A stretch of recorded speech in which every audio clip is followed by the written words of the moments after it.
こんにちは。今回の動画では一気に7割手放せる10の考え方をご紹介します。このチャンネルでは元雑貨好きマキシマリストで家族との関係をこじらせていた私がたくさんの物、こと、執着を手放してミニマムな心地よい暮らしを目指して整えていくチャンネルです。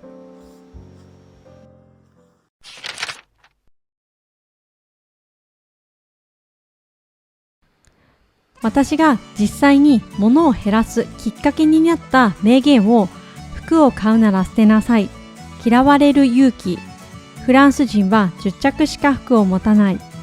部屋と心のシンプルな掃除、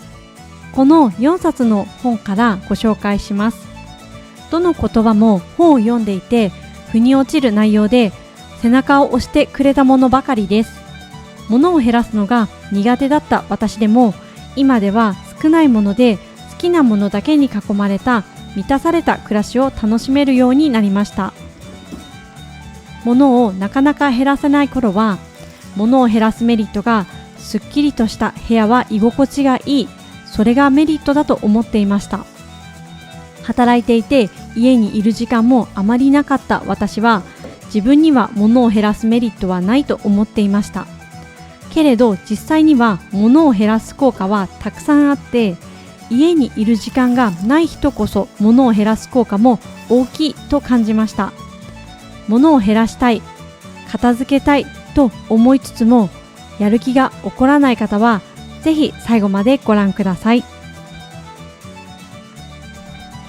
一気に7割手放す考え方。1つ目、服はあなたを幸せにするためにある。服は着るためではなく自分を気持ちよくさせるためにあるという視点は物を減らす大きなヒントになりました。クローゼットにあるけど着ていない服や毎回スルーしてしまっている服はもはや役目を終えていないのかもしれません。持っているだけで安心とか高かったからという理由で持つのではなく、それは私を今幸せにしているかという問いかけをしてみてください。そう考えると今の自分を大切にするために不要な服を手放すことが前向きに感じられるようになりました。一気に7割手放す考え方。2つ目、すべての悩みは対人関係の悩みである。この言葉は捨てられない理由の多くが他人の目から来ていることに気づかせてくれました。あの人にどう思われるか、これを持っていないと変に思われるかもといった気持ちが物を手放せない心理の裏に潜んでいることもあります。コロナ禍の頃、至るところにアルコールが設置されているにもかかわらず、アルコールを持ち歩かないと非常識と思われるのではないかという気持ちで持っていたことがあります。誰かにどう思われるかで選ぶよりも自分が心から満足できるかにフォーカスすることで本当に必要なものが見えてきます。勇気を持って他人軸ではなく自分軸で暮らしを整えていくのが大切だと思います。一気に7割手放す考え方。3つ目、ワンシーズンに10着で十分、むしろ豊か。服が少ないとおしゃれできないと思っていませんか？私は思っていました。でも実際は少ないからこそ選び抜かれたお気に入りだけに囲まれることができて、むしろ満たされるのです。数が多いとどれを着ようと毎朝迷ってしまったり、決断疲れが起きます。フランス人のように10着でワンシーズンを過ごす習慣は毎日をシンプルに、そして心地よくしてくれます。お気に入りだけを着回すことで自分のスタイルも確立されて自信も持てるようになります。一気に7割手放す考え方。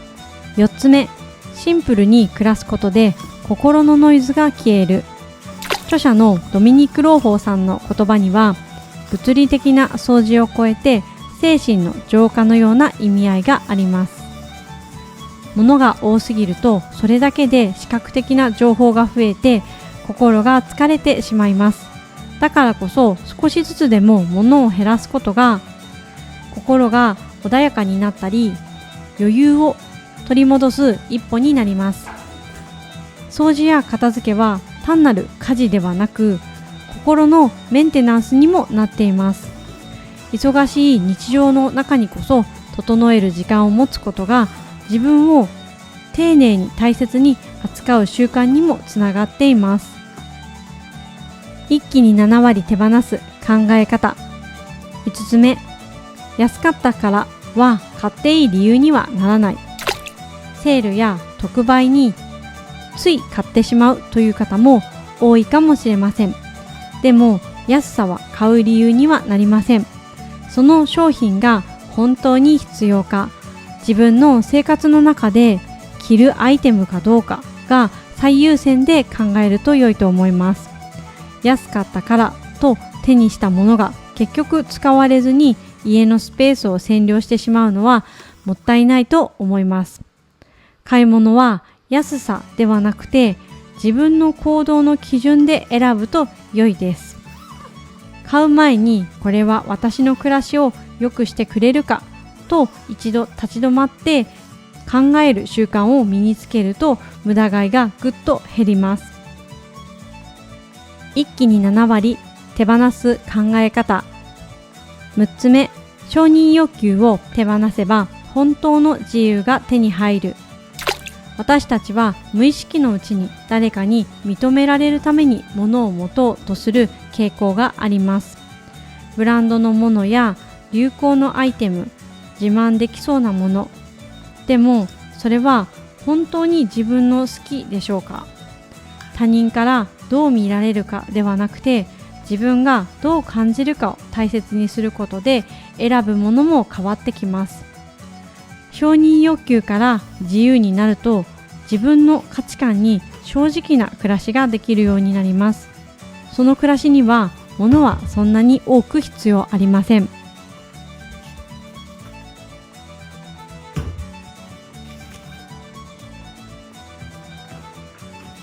一気に7割手放す考え方。7つ目、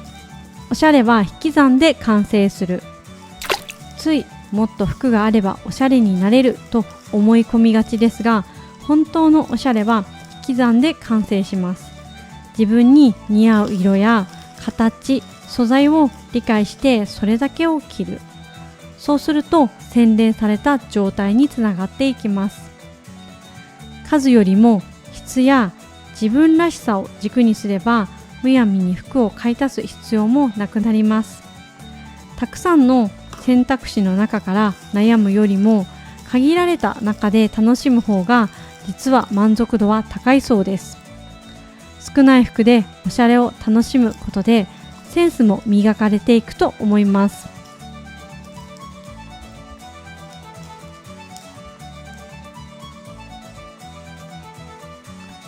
一気に7割手放す考え方。8つ目、余白のある空間は感性を育てる。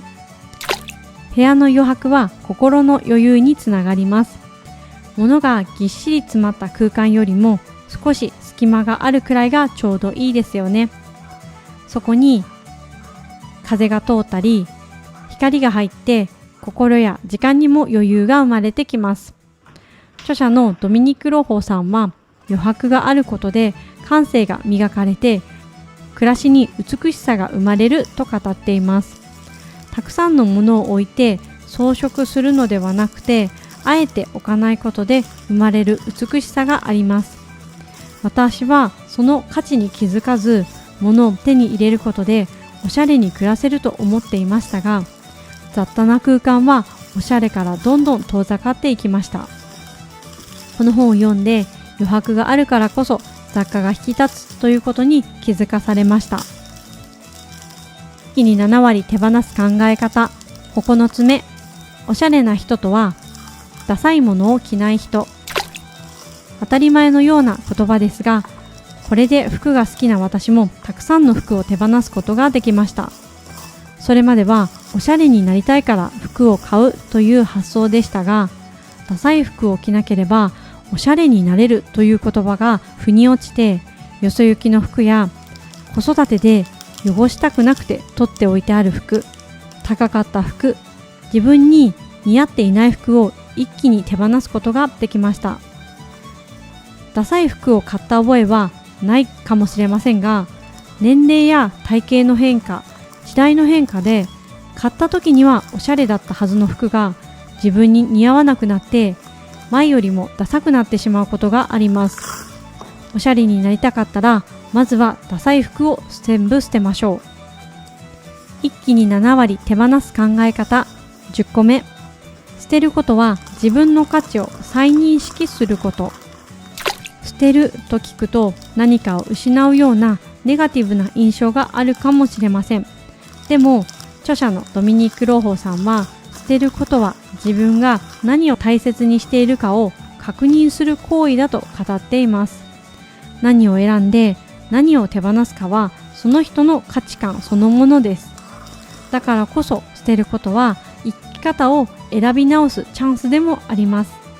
捨てることで残ったものには深い意味もあります。そう思えば手放すことも前向きで尊い時間になると思います。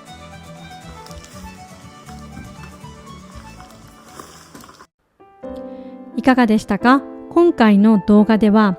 一気に7割手放せる10の考え方をお伝えしました。このアイテムが良いとか、こうやって物を減らすとか、ハウツーを知る以前にこういった物を減らすメリットを知ることで、今までもったいないと思って手放せなかったものも、持っていること自体がもったいないという思考に変化し、手放すことも楽しくなって一気に減らすことができるようになりました。今日ご紹介した4冊の本は概要欄に貼っておきますので、気になったらぜひ読んでみてください。この動画が良かったらグッドボタン、チャンネル登録もお願いします。今回も最後までご視聴いただきありがとうございました。また次の動画でお会いしましょう。